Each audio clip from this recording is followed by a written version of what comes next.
Hi everyone, my name's Liv. I'm Melbourne, and yeah, we'll be hosting the Teach in the UK webinar tonight. We've got Delaney and James on here as well from our London office, but we'll just start with the hopefully this works, the acknowledgement of country. So I just want to respectfully acknowledge the traditional custodians of these lands, the Wurundjeri peoples of the Kulin Nation on which we are meeting today. We recognise the continuing connection to the lands, waters and skies, and we pay our respects to elders past and present and extend that respect to all First Nations people present today. Yeah, so do you guys want to go first and introduce yourselves? Yeah, I'm happy to jump in. So my name is Delaney. I am the International Arrivals Consultant here in London. Basically, that's a long-winded way of saying I help bring you guys across here. So my job is to help with the onboarding of our Aussies, Kiwis and Canadians that are coming across into the UK, particularly into London. I guess a little bit about me. So obviously you've been working in the ANZ UK office for a little while. So before I worked in this role, I was working in the schools teams. So I was working directly with the North East branch of London, doing some resourcing and things like that for them. But prior to that, I was working as a teaching assistant in London through ANZ UK as well. So I had that first-hand classroom experience, which was lots of fun. I have a background in youth work. So my background's in youth work in Australia. So I was working in schools in Australia back then as well. And I've been in London for just over 2 years now, which is really scary to say out loud. But yeah, so I'm on the youth mobility visa as well, currently in my third year. Nice, Delaney. I'm James. I'm from Auckland, New Zealand, and yeah, I'm here in the London office as well. I have a teaching background, so I taught 5 years back home, came over to London and taught for a whole year. And so I joined ANZ UK maybe just over 6 months ago now, maybe 7 months. And I'm an education recruitment consultant, so I work with the schools and the educators to, bit of a matchmaker, I guess you could say. And yeah, I'm on the Northeast team. So I work, Newham, Tower Hamlets, for those who know London a little bit, that kind of area. Yeah, welcome. Fun. And I'm Olivia. I'm from New Zealand originally as well, from the south. But yeah, I am a primary teacher, but I moved to London pretty soon after I graduated, like 6 months after, just trying to figure out what I was doing with my life. So yeah, I did London for 2 years, did a bit of teaching initially, and then I ended up in recruitment over there for like the last 18 months of my visa. And then yeah, I've been in Melbourne for 3 years now, so ANZ UK here. And yeah, I support those moving to the UK from Australia, New Zealand, and Canada. So yeah, there's a few of us based in Oz, a few, one in New Zealand, and yeah, we're just there to support you throughout your whole journey. So yeah, it's a cool part of our company. You can move around the globe and things like that. I'm not sure if many of you know much about us at all, but for anyone new here, we've been around for just hit 20 years last year, which is exciting. And yeah, we've got about 21 offices across the globe.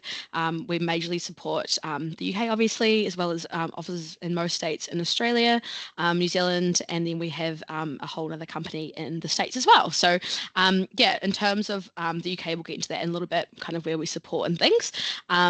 But yeah, that's where we're founded, initially sending teachers from Australia to London, and it's how this company was born. So yeah, 20 years on, we're still doing it, but to a much larger scale, I would say. But yeah, I guess kind of what we're covering is kind of all things moving to the UK, and how ANZ UK play a part in that, and how we can support you in your move.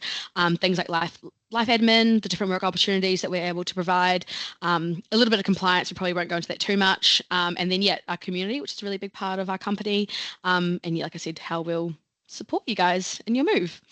But yeah, when you guys want to go through why we might teach abroad? I mean, I know for myself, it was about the life experience, I would say.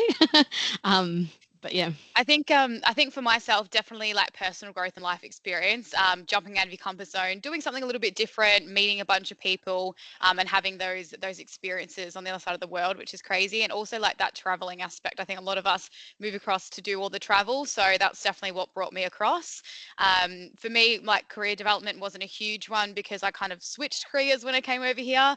But I know for a lot of teachers and educators coming across, it is to build on your skill set and your knowledge in the classroom, which I think is a really cool thing, which I'm sure James can sort of attest to as well. Yeah, I was also just going to say that personal growth one is massive because it is scary, leaving home sometimes. And like for me, I was very comfortable, loved my job and all that, and like loved Auckland where I'm from. So making that decision to kind of come over was a big choice, but so happy because I feel like I have, grown a lot and learnt lots, and having taught in a whole new curriculum is really good for my teaching practice as well. And the travel, as Delaney mentioned, and this is there is, you can go to France for the weekend, whatever, like that stuff's amazing. So yeah. Yeah, it never gets old, hey. Just like a quick Never gets old. 2-hour flight to Europe. Yeah, definitely miss that living over this side of the world.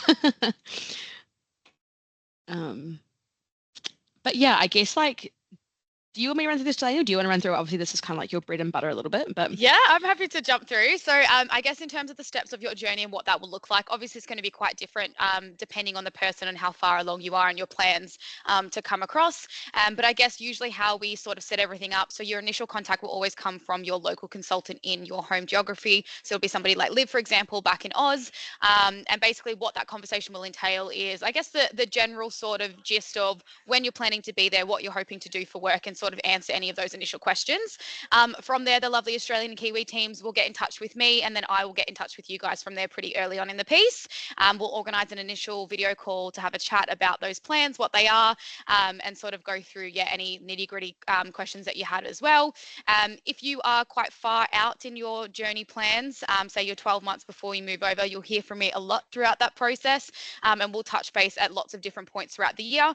If you're having a quite quick turnaround with us and you might be arriving in a month or two, we'll jump straight into the next part of our process, which is the compliance process and the registration. So your registration would just be a video call, but it's kind of like an information session, I like to call it, around what to expect when it comes to work. I run you through things about how we use our app, which is for our bookings, and then we'll go through in quite a bit of detail the compliance documentation that you'll need to have sorted for us so we can have you cleared and ready for work in the UK.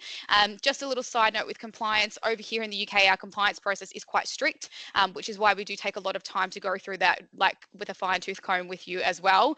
So any compliance-based questions, I'll be able to sort you out with as well. I do have a background trained in compliance in the team over here too, so we can go through each little bit together. Basically what happens from there is at about the 2-month mark before you arrive into the UK, the team over here in compliance will go through all of your documentation, get everything sorted for you, and then they'll do what's called clearing you for work. So once you're cleared for work, that means you've been completely vetted, all your reference checks and police checks have been sorted, and you're eligible and ready to work here in the UK in our schools. So yeah, basically it is different depending on your journey and where you're up to, but you'll have lots of contact with lots of different members of the team over this side and over home as well. Yeah, love it. And then you're in the classroom as well, which is perfect. So yeah, I guess like the best time to arrive, that you guys are kind of coming to the end of your school year slowly. You're in your the Easter term now. But James, do you want to like run through like a little bit, like not right the best time to arrive, but like just the school year and like I don't know when people might look to move? Yeah, of course. It is very different. Like when I was teaching back home, obviously I finished up in December, which is what we're used to. And then the school year over here in the UK starts in September. So there's a long time before, we're quite far behind, I guess. So I would say if that question there, when's the best time to arrive? If you're looking for a long-term position, schools really are taking on lots of people, obviously for the start of the year in September. So if you're arriving May, June, July, that's really nice time because you not only get to, do face-to-face interviews, things like that, but you might even have the opportunity to spend some time in the classroom, which is always good. The earlier you're here, the better, because you can do some supply work, some relief, or, day-to-day, cover work, which is always nice because you can see what kind of areas of London you like, what schools you like. It is a little bit different to teaching back home, of course. So it's nice to just get that experience straight off the bat. But yeah, and then as I said, towards the in the blue there, June and July, and not so much August because that's when schools are closed, obviously, but June and July is when a lot of the roles come up for the next academic year. Yeah, definitely. It's a big time people leave kind of like now to July and are like traveling Europe and things. And then, yeah, arrive into London or the UK come August, and then ready to start September. But obviously, yeah, timings with this end of the school year in Australia and New Zealand, like it just works out better that you come in January. But yeah, there's always roles kind of coming up, and obviously CRT, like supply work, it's always throughout the year Of course. as such, Absolutely. which is good. Yeah. But yeah, that's for the current year. Obviously, the new year's coming up soon. But yeah, I guess like around the visa requirements, I don't know if any of you guys have looked into visas and things like that. But yeah, essentially probably the most common visa that people are on. I guess well, us three were all. I was on it. You two were on it. Are on it. Is the Youth Mobility Scheme visa. So essentially, it's a 2-year. You can add a third year on if you would like. 2-year working holiday visa gives you as much working rights to come and go as you kind of want in the UK. It's like I said, the most common that people are on over there. You can apply for it anywhere from 6 months out. So if you're looking to arrive, come December, you can apply for it from June onwards. It's usually a pretty quick process, so it doesn't take like 3 months for it to come through. But it can range up to 10 weeks, they say. And so I guess to like break down the costs, because it is expensive, especially at the moment, just with the pound to dollar conversion. It's not it's gone up quite a bit, so it might go back down hopefully. But you got the one-off application cost, which is £319, and then on top of that you have what they call the immigration healthcare surcharge. So when you're living in the UK, you're covered by the NHS, which is their national health system, which is great. So that comes to a cost of £776 per year. You times that by 2 because it's a 2-year visa. Even if you go for 12 months or less or whatever, you still pay for that whole 2 years like up front. So it brings it to about £1,800, which at the moment, $3,900. Again, depending on the pound to dollar conversion, because it definitely does fluctuate. A few months ago it was like 3.5. So it's gone up quite a bit since then. And then we have a visa support team. Sharon, she's awesome. She can help you do the whole visa application for an extra $150. But she takes care of all of that. If you aren't under 36, sorry, I should have said that, 36, 35 or under, that's you're eligible for that visa. If you're not, there's other visas such as like skilled worker visa, which is sponsorship, a little bit more tricky. There's the ancestry visa, which is if you've got one or more grandparents that were born in the UK, that gives you 5 years. It's like quite expensive, obviously, with the IHS fee.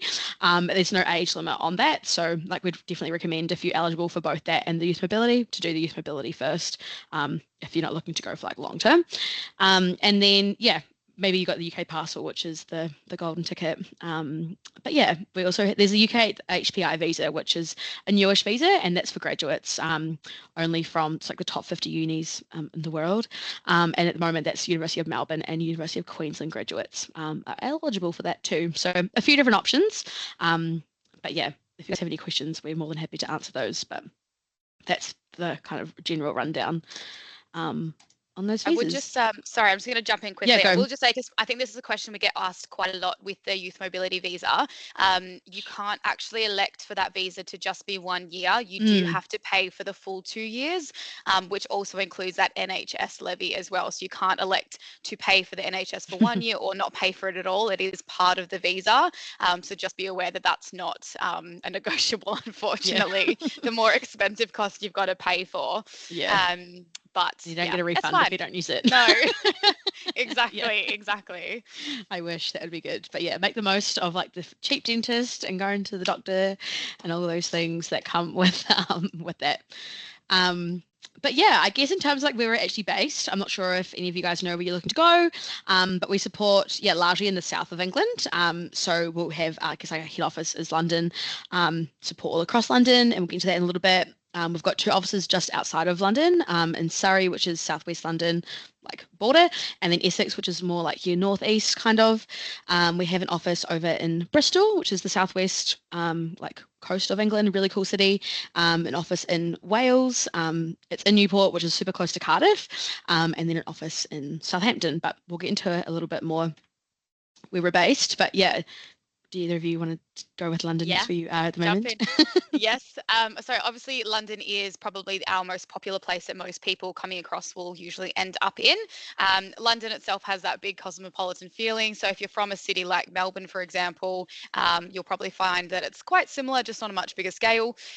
So in terms of London, what to expect, the rent in London can be quite expensive. So that's just something to be aware of. However, things like groceries and that I think are a bit cheaper. That's kind of what I've found. So the biggest sting is always going to be a rent. So a room in London can be anywhere between £800 to £950 approximately per month. A lot of the rental prices here will be done per month, not fortnightly or annually or anything like that. You can also get a monthly travel pass for public transport for about £184 per month. That is if you are planning to travel basically every single day of the week. I would recommend that. If not, may not be worth it, but definitely still a good thing to look into. And I guess in terms of cost of living, it is an expensive city, so therefore a cost of a pint is going to be a little bit more expensive, unfortunately. So it's probably sitting around that £7 mark. I think our coffee price is probably around like £3 to £4 at the moment as well. So yeah, just be aware of what that sort of looks like. Well, you can always tell So you how can, much so it you can't costs. find cheaper ones though. Yeah, you can always tell how much a city if it's expensive based on the cost of a pint. Yeah. I remember I went to like York and I got like 3 pints for like £6. It was ridiculous. So I was like, what? Like, this is not London. Cool. Yeah, London. Yeah, capital. So yeah, like I said, then there's a Surrey. Surrey is southwest of like London. It's super close. We find like lots of teachers still live in the southwest of London and will like work in Surrey schools, especially if you don't want like a contract. There's some like gorgeous schools, love like really nice schools out there. Again, your room's probably a little bit cheaper, £500 to £700 a month, depending. Yeah, there's lots of variations with that. Again, your public transport pass, again, depends if you're still coming into London, you can extend that out, but it's roughly like £100 a month. And then, yeah, I think the cost of a pint's about £6 at the moment. But yeah, do you guys want to add anything for Surrey? I guess it's just like if you've got that good balance between city and like a little bit quieter, lots of nice walks as you can see in the picture. Obviously, like it's super green. Lots of really nice hikes, cool little villages, things like that as well. But you're still so close to London, so it is a really solid option if you're wanting that like really nice balance, I guess. Yeah, for sure. And like a bit more, it's a bit cheaper to live as well than London. But yeah, like James said, it's really easy to get in and out of London. Either of you want to talk about I can have a quick little chat about Essex. So Essex is probably our newest branch that we've recently opened. Essex currently operates out of our London office, but Essex is very, very close to our northeast team in London. So Essex, if you're looking at a map of London, it is towards the east. I don't know if anyone's heard of The Only Way is Essex. That's a pretty popular UK show over here. But think you're going towards the coast. So the Essex goes all the way out to the coast of the east side, and also kind of like borders that northeast sort of borough that we sort of look at in our London teams. Essex will be a little bit cheaper in terms of accommodation, looking around £700 per month for a room. And I guess in terms of the travel, so Essex is fantastic now that we have what's called the Elizabeth line. It's one of the tube lines that's been recently opened that actually runs from west to east, from all the way to the other side of London, all the way out into Essex. So in terms of travel, you can actually get into London, central London very quickly, especially if you're hovering anywhere near that Elizabeth line. So if you are looking for a place to live that is a little bit outside of the city, still accessible, but still has like a villagey sort of vibe, Essex might be the way to go. Or even if you want a bit of a coastal vibe as well, you can go out a little bit further towards Southend-on-Sea, which is the far east of Essex. But yeah, I guess in terms of public transport, it's basically set up a similar way to London. So you'll have access to tubes, you'll have access to buses and overground trains as well. So just sort of depends whereabouts in Essex you'd be basing yourself, if you're far out or a little bit closer in. Cost of a pint getting a little bit cheaper, around £5, which is lovely. It's nice. I can talk about Cardiff. So Yeah, Cardiff, go for it. obviously capital of Wales, cool city. Again, like a lot cheaper to live in Cardiff than it is London. And it's also, yeah, it's not as like hectic, I guess, as like London. So definitely for people who aren't looking for that like super bustling city. Cardiff's a really cool city. A room in Cardiff, you're looking £500 to £600 a month, which is great. Public transport pretty cheap. It's about £40 a month roughly. And yeah, a pint's £4. So like yeah, the cost of living is decreased. And yeah, again, still really close. I know like you can get the train from Cardiff to like Bristol. It's like 25 minutes. So it's like not really that far from anything. And again, into London, it's like I think it's about 2 hours or something, which is yeah. And again, easy if you've got some mates in London and you're keen to visit them or whatnot. Good stadium as well. I watched rugby games and stuff. I played there, so that's cool. And then Bristol. I talk about Bristol. Yeah, Bristol, cool. Yeah, so Bristol, really, really cool city. Very lively, lots of street art, really cool music venues and things like that. So if you do like all that, then you'd be very interested in Bristol. A little bit cheaper than London, of course, as well. It's close to Wales, so similar prices there. Yeah, 500 to 750 per month around there, and your public transport's a lot cheaper than London as well. Sitting at about 70. Pint about £5. That's a great price, so that's really solid. And Bristol, yeah, a lot of fun. They got Banksy artwork and things like that all around, and it's really, really cool city. Yeah, I love Bristol. It's super cool. No, it's great. And then Southampton. That's again one of our newer branches. Do we talk about? I can jump in. That's cool. You can talk about yep. Yeah, so Southampton's down is exactly what it sounds like, on the south coast of England. So obviously a bit further south down than Surrey. Really beautiful like holidaying spot for a lot of I guess local people. So in the summers it does get quite busy because you're on the coast. So it is a really beautiful coastline. But I guess in terms of a price, room in Southampton is probably around £550 to £800 per month. So it is a little bit cheaper because it's a little bit further out. I think it takes about 2-ish hours to get into London from Southampton, so it's not crazy far away. But if you are definitely from more of a coastal city and you're definitely craving that sort of vibe, Southampton's a really good spot, or some of the surrounding areas around there. We do service not just in Southampton, some of like the surrounding, I guess, boroughs as well. So even if you found yourself in Portsmouth or something like that, we'd still be able to service out down that way too. So again, cost of living, pint's going to be even cheaper, looking at about £4 for a pint, which is crazy. And then the public transport cost is a little bit smaller as well, because obviously it doesn't have the tube system as we do in London. So you'll be looking at more like buses and things like that. So it is a little bit cheaper. But yeah, very easy to get in and out of London into central London. So if you're wanting that coastal break, but also wanting to have access to the city, that's a really good option. Yeah, solid. Cool. So you guys should talk about this. You've done it more recently than me. So finding somewhere to live in London, I think this is probably the biggest question that I get most times when I'm speaking to people for the first time. I completely understand. We completely understand that is a very scary thing to move to the other side of the globe and not have accommodation sorted and locked in. In terms of what we sort of suggest, as sort of like a blanket rule, I would always recommend having at least between 2 to 4 weeks for when you first arrive into London for some temporary accommodation.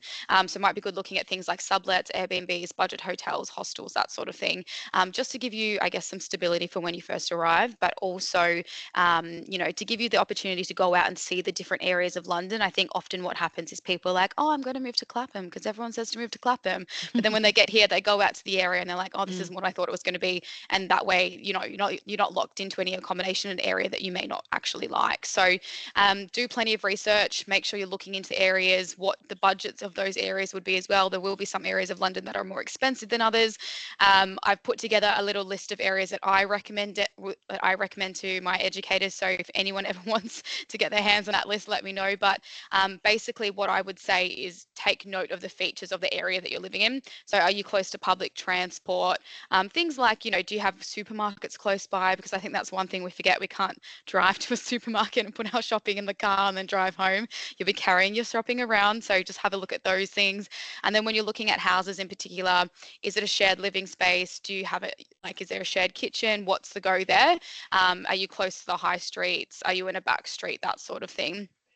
One thing that I will make note of is a lot of houses in London don't actually have living rooms. So it is important to keep an eye on those things and double check. A lot of landlords like to convert living rooms into another bedroom. So if you're looking for that shared living experience, definitely take note of those features of the houses that you're looking into.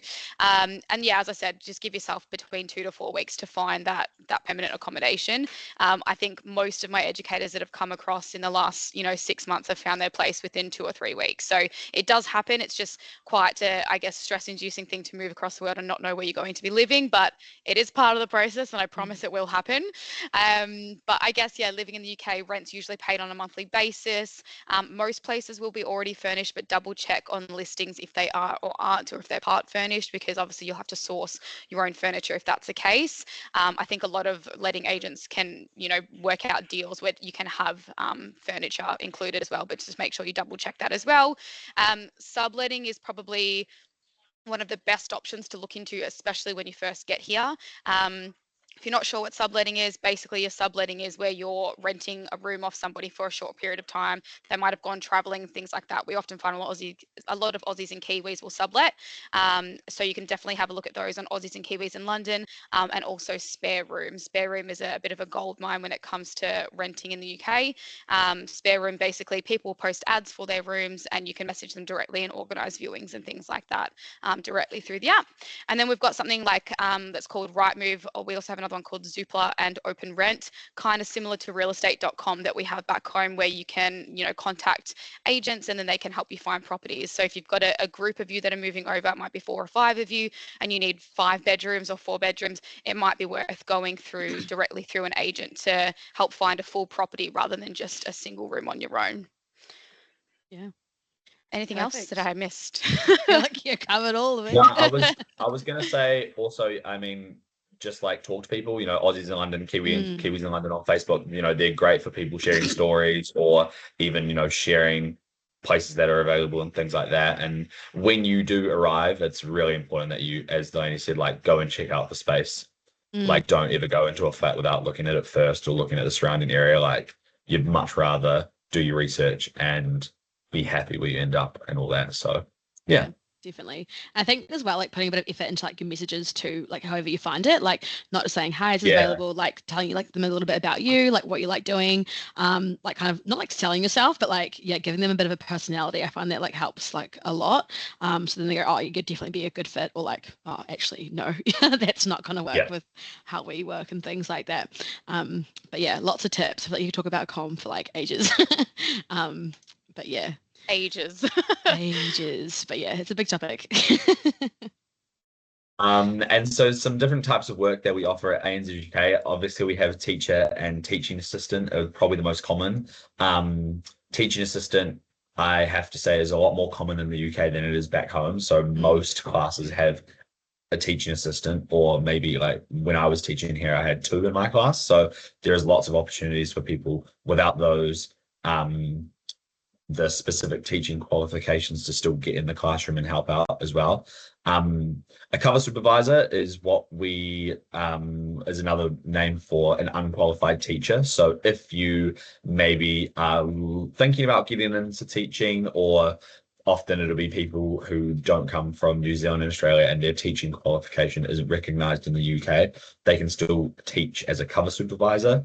You make a little bit less money, of course, because you're not qualified. But you still are the teacher for the day. Schools love cover supervisors. It's cheaper for them. And they often get really, really strong people who just like want to be in the classroom. So if you're unqualified, always consider cover supervisor positions as well.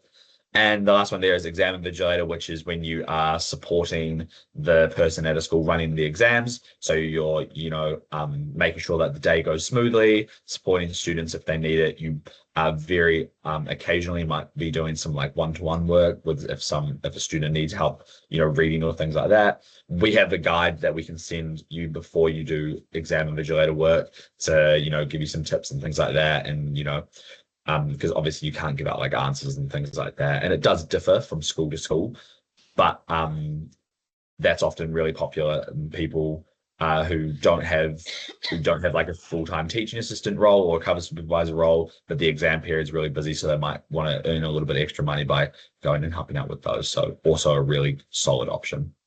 Yeah, stunning. And the different work, I guess, types that we have. Do you guys want to go into this a little bit more detail? Yeah. So in terms of the types of work that we have, so the three main ones are your supply, so your day-to-day, it's usually called CRT work back home, so fixed term contract or a block of work, and then we have long-term contracts as well. So your supply day-to-day is very flexible. So if you're looking to give yourself a lot of flexibility, maybe you want to work 4 days one week, 2 days the next week, a day here and there, supply might be your go-to. At the moment, we're finding supply for teachers is a lot more stable than it is for teaching assistants. So if you're coming across doing education support, we always encourage to be open to more contract work, just to ensure that you're getting that 5 days of work coming through. That just tends to be how the education market is over here at the moment, but definitely lots of flexibility with supply. So if you're planning on doing lots of travel, taking long weekends, all that sort of stuff, supply would be your go-to. A fixed term contract, if you want a contract but don't want to commit to a long-term thing, we can organize short-term or blocks of work for you. This can be like a 2, 3, 4 week block in the same school where you'd be covering somebody else. So yeah, something that's still giving you, I guess, a little bit of stability going into the same school, but not for a long-term sort of commitment. And then we have our long-term contracts, and these are the ones that will A, pay more, but B, we have an abundance of when it comes to September and January. So if you're looking to work in the same school, get involved in the school community, and want to be part of that team a little bit more long-term, the contract will be the best way to go. Now, long-term contracts don't always mean a full academic year, so don't panic if you're like, oh, but I'm not sure if I'm going to like it. Sometimes they're like a maternity contract. Sometimes it's 2 terms. It might be 1 term. It might even be a half term. So the length of the long-term contracts doesn't necessarily always mean a full academic year. But yeah, that's definitely something that your consultant can discuss with you when we're putting you forward for contracts. And what's the difference, I guess, between like a shorter, like a fixed term and like a longer term? If they're like a term, is it like obviously you paid a bit more on a long term, but is there like planning involved or like with those? Good question. I would say in the fixed term contract, it does, obviously it depends on the time, but let's use the example there of 2 weeks. Often in a 2-week block, planning would all be covered and things like that. So that's why the pay wouldn't be as much, because you're more like a supply teacher, just you are coming in every day. As opposed to the long-term contract, obviously you're responsible for getting the lessons ready and everything like that. But there is a bit of a crossover in between, and like often I find some of the fixed term contracts, the option does then like come up for the person to keep going. Like the school often will go, oh, like this person's been awesome, we actually have this spot open now, like would they want to do that? So the fixed term contracts are a great way to have a little bit of stability, but then also if you are considering a longer term role down the line, like it's kind of like a good way to dip your toe, I guess, like you can see if you like the school, and then if it is for you, then like jump at any opportunities that they have. So there's a bit of a crossover there. Yeah, perfect. And yeah, we work for lots of different schools across the board. Do you guys want to go into this like a little bit? Obviously, it's all kind of there, sure. So we have our early childhood education, nurseries and things like that. Often they'll be attached to a primary school, but not always, sometimes standalone as well. So that's any age up to year 1, when primary school starts. Then we have our primary and secondary schools. Back home, I'm not sure about in Oz, but definitely in New Zealand, like intermediate schools is a big thing with year 7 and 8, but that's not a thing here. So primary schools will either go up to year 8, or secondary schools will start at year 7. So it just depends. There's a bit of a change there. Public and independent schools. Independent schools is another word for private schools, of course. And, that's when the students pay fees, and the schools themselves kind of they follow the curriculum, but they might, teach things a little bit differently, or they might bring in extra subjects, or, drop subjects out of the standard UK curriculum, things like that. For the most part, it's very much the same. And it's very similar to public and private back home as well. We also have special education needs centres and schools, also not on here, but is also PRUs, so pupil referral units, or PRUs. These go hand in hand with special education schools as well. And these are for students that, want an alternative education. They might not be thriving in a mainstream setting. Often these are really hard work, but really rewarding. There's often small classes and lots of support staff and lots of like extra resources and things like that. The people who have a go at a special education needs school often come away absolutely loving it and finding like a bit of a passion in that. So they are good fun. And yeah. Perfect. Love you. So yeah, we're just really, if you're looking for like a contract, like a longer term, really there to support you with kind of your preferences, and everyone has those. But we always have to be open to hearing about anything and everything that's kind of going on. Pay rates. We don't need to go into it too much, but I guess like it's obviously quite like once you've opened the can, it's like all the worms come out. But do you want to like lightly touch on it like a little bit? I guess with the pay rates, it's going to be very much dependent on the individual, your qualifications and your experience. So the way I guess we can give you a very quick rundown of what it looks like for teachers, for qualified teachers. So basically, if you're going to a contract role, you get scaled based on your years of experience. So M1 would be a first year teacher, M2 second year teacher, and so on. It does cap at M6, and then it can go into the upper pay scale of 1, 2, and 3. But most of the schools in inner London don't have it within their budgets to pay in an upper pay scale. It's very much the very high end of private schools that are able to do that. So as a qualified teacher, you'd be working under one of those scalings. So again, if you're a first year teacher, you'd be starting at M1. If you're a fourth year teacher, you'd be in there at M4. So your daily rate would be reflective of that, and it is the same across the whole of inner London. If you are working in the regions, it is slightly lower. The pay is slightly lower in comparison to inner London. But yeah, just so that you know that the rate will stay the same. It doesn't depend on the school. It's very much based on the scaling that we have.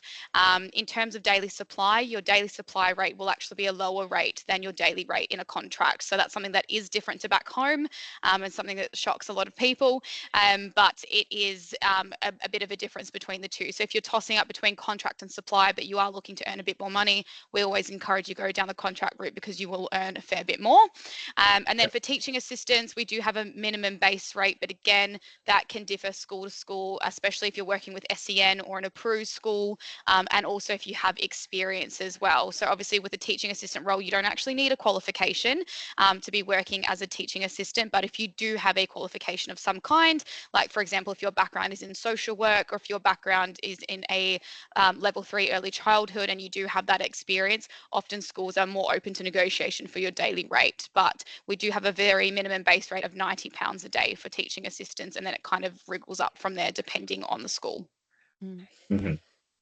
Perfect. And yeah, it's weekly pay as well. We offer, there's 2 different ways you get paid. We won't go into that. That's like really confusing. But it's weekly pay either way, which is really good. So at least you got the money coming through each week, which is stunning. But yeah, I guess in terms of like our incentives and bonuses, we have like these 2 main ones. So we have what we call our ambassador program, and it's what we offer to those London and Bristol teachers who pretty much, they want casual work, but they kind of want it to be guaranteed. We call that our ambassador program. And yeah, if you sign that agreement with us before you head off, once you've worked, I think it's 60 days, you receive up to £250 towards your flights. Probably won't pay for your whole flight to the UK, but it will pay for a good chunk. And then the other ones, if you accept a contract role before you end, especially like, coming up to like September, that's when the start of the school year happens. All those online interviews are happening between like now and then really. So yeah, if you accept a role before you head off, that's £500 towards your flight. Once you've worked 60 shifts, which is that like about a term, I think, in London. So that's super easy. But yeah, we'll chat through all that in our calls and things like that. But yeah, the community events is a really big part of ANZUK. It's like a really big focus. Obviously, lots of people are moving across the globe by themselves. They don't really know anyone in the UK. So we have pre-departure events. Like I've got one here in Melbourne tomorrow. There's about 13 people coming along that are able to make it, which is really cool. So yeah, meet people before you leave. Events in the UK as well once you've touched down. Always nice to see a familiar face when you have eventually left Australia, New Zealand. And we've got a Facebook group as well, so you can join that, keep up to date with like news and events and things like that. Yeah, it's all kind of go. But yeah, does anyone have any questions at all, or yeah, kind of an open panel from here? There might not be any, but there might be one. Feel free to pop it in the chat or take your voice, like your mic off. but yeah, I guess whilst if anyone's typing, but yeah, thank you so much for joining the webinar. Yeah, it's been great. Hope you enjoyed the session. We'll be sending a follow-up email of the recording to you by the end of the week. And then yeah, but if you want to scan the QR code, feel free to do that, and then that signs up to us, and we'll reach out to you. One of our consultants will be in touch. But yeah, I think that might be the night, guys. Well, your morning, but Yes. yeah, We your might day have is a just question here. starting. Oh yeah. Oh, hello. Yes. Can you guys hear me? Oh hi. Yes. Yes. Sorry. I feel really rude not turning on my screen, but it's telling me I don't have an available camera, which is Oh, bollocks. bless. It's so fine. That's all right. But yeah, look, thanks so much for that. I just wanted to ask, I guess, because I'm not 35 or younger. I'm 37. I'm like, oh, just missed out. So I guess the skilled worker visa is kind of the one I'd have to probably look at. I did look you up. I guess you're on the list of sponsors for visas, ANZ UK. It seemed to be anyway. So I mean, how does that work? Like for a visa like that, would you guys be the sponsor, or would the school be the sponsor, like the Department of Education? How does that work? Yeah, so it would be directly through the schools, but we would sort of facilitate that process for you. So we do find that our inner London schools are less likely to do sponsorship than the outer London or the regions. So for example, one of our colleagues, she's currently working with a trust of schools that covers a little bit further up towards like Leeds and Liverpool. So as much as we don't service that area, currently we do have connections with schools around the UK and trusts around the UK that do offer sponsorship. We do find as well with the sponsorship, it's more likely going to be an option for teachers who are in secondary rather than primary.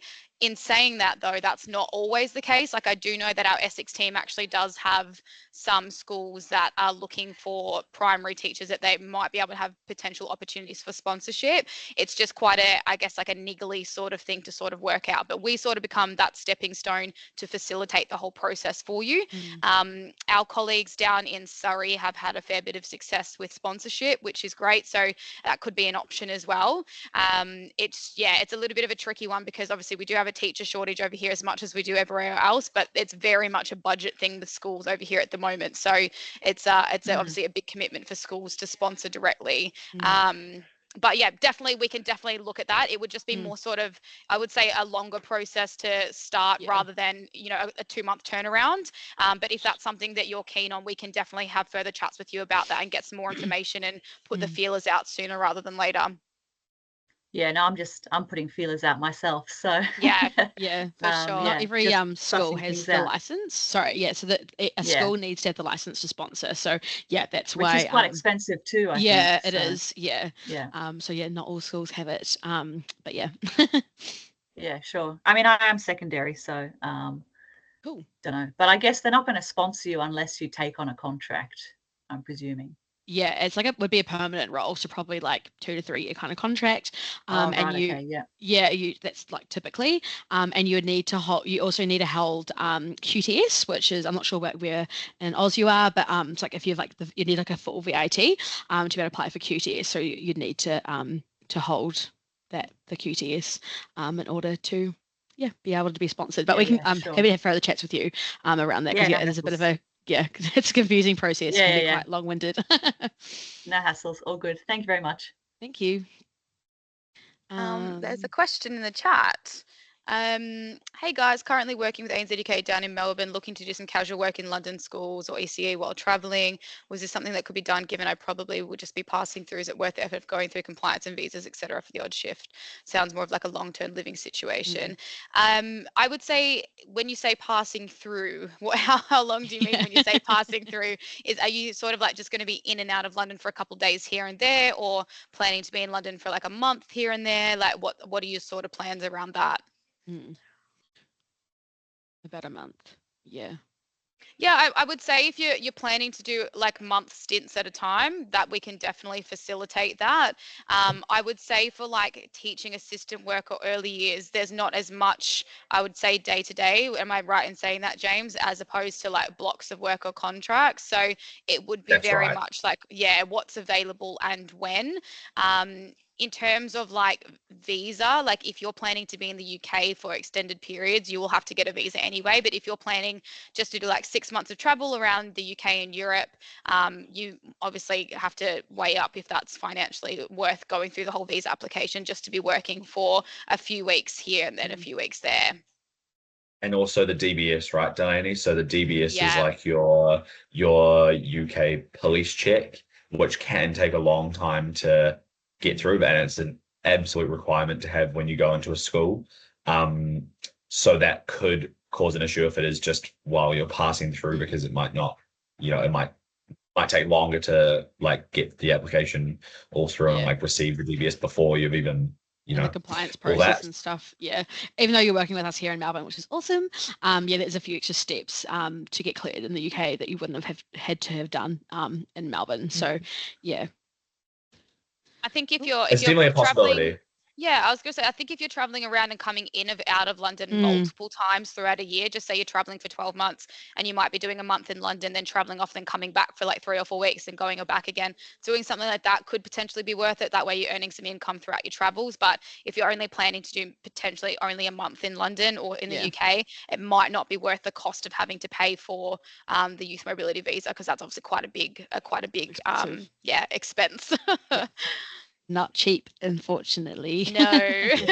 But yeah. Thanks, Thank Olivia. you. Cool. Well, that might be it. So should we wrap it up? Yeah, let's Yeah, do cool. it. Awesome. Well, thank you guys for tuning in. And yeah, like I said, follow up we sent by the end of the week. But yeah, if you have any questions, please let us know. Otherwise, yeah, exciting times. Thanks, guys. Cool. Thank you, guys. Bye. Bye. Bye.